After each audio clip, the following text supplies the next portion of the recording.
Welcome back everyone. For today's video, we're going to revise a game from 1889 between Emanuel Lasker and Bauer, Johann Hermann. This was a setup, it was an example of how to use and when to use the bishops and when to sacrifice them. So let's start with this game, f4, the bird's opening.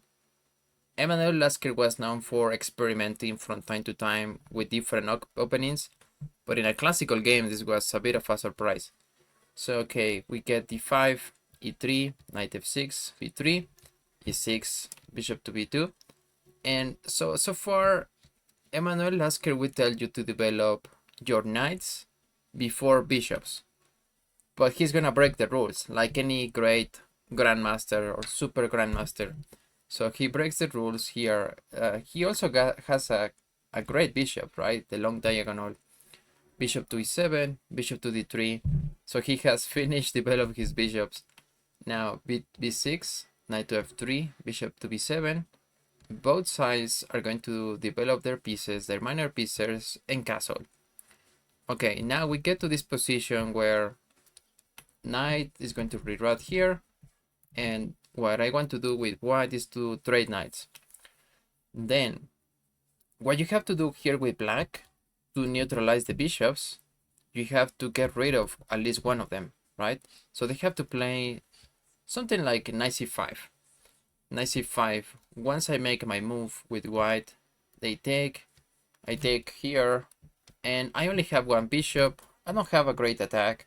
The game will continue, and then it will lead into a position like this, okay, where I have to defend these double pawns, and it's kind of awkward. But okay, the game continues. We get in this position. They play c5, which is not really a huge mistake, but it allows the two bishops to leave.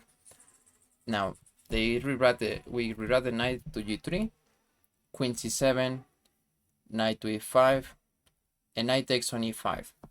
So here we have the possibility to take back. This is what happened in the game.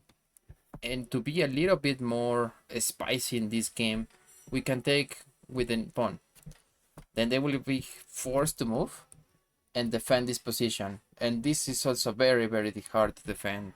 I do not appreciate, or I wouldn't really recommend to defend with black in this position.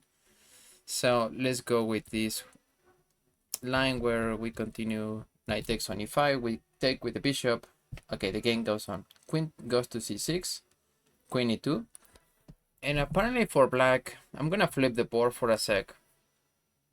They have a good position, don't they? It looks like it's fine. Black is doing fine. But actually these two bishops are very scary. That's the problem for black. And what you have to do is neutralize these two bishops and just play g6. g6, the game will continue, and it's all good. Then instead, they decided to grab more space on the queen side, playing a6. So yeah, this is a mistake. It's way too passive. It doesn't really amount to anything. I guess the idea is to play b5, eventually c4 maybe. Now, I can just jump in with the knight if I am white. That's what happened in the game. Knight to h5. What I want to do is remove the only defender of the position, which is f6. So I wanna remove the defender. Once they take, I don't even have to take back immediately with the queen. I want to open up the position and use my bishops. So white, Emanuel Lasker sacrifices his bishop, right? This is marked as a brilliant move. It's not even, let me see if I can put the emoji here, the serving. Okay, so this is a brilliant move. Once the king takes, I take back the knight. And the next move is also very surprising. It's a bit crazy, which is saying, okay, I'm gonna sacrifice my other bishop. I don't even care, because now I have opened up these two files for my queen and later for my rook to come in.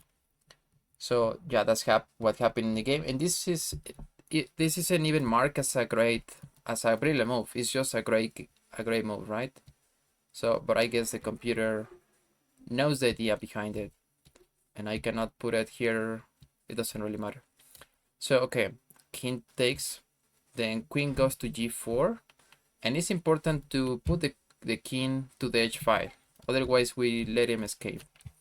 Okay, so king goes to h7, rook f3, e5, e5 threatening to play rook h3, then queen h6. Okay, we take the queen, and the rest is history. I'm still gonna show you for the respect of this game. So king takes on h6. Now queen goes to d7, forking the two pieces, forking the two bishops. Now bishop f6, we take the bishop, king h7, rook f1. Yeah, this is just very sad for black to play. Queen d7, rook f to d8, queen g4, check, king f8. Also, there is going to be some sass at the end from Emanuel Lasker, because at this point, I guess you just have to resign with black, right?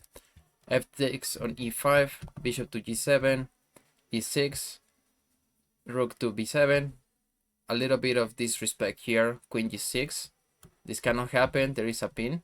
So, okay, they just move the pawn. Okay, Emanuel Lasker sacks his rook. We take the bishop. This comes with check. They have to move the king. Now queen goes to the corner, giving a check. Now we're gonna win the other rook. And yeah, this is the last drop of disrespect in this game, because it's like, okay, just resign. Well, what is happening? So Emanuel Lasker goes and takes this pawn, and at this point black resign. Yeah, because after, if they take, we just take here. There are too many pawns to be promoted, and black has only this pawn, nothing to be done. So yeah, it was like, okay, just resign, please. What are we doing here? So it's all good. Okay, I hope you liked this video. Please comment, like, and subscribe, and I will see you on the next one. Take care.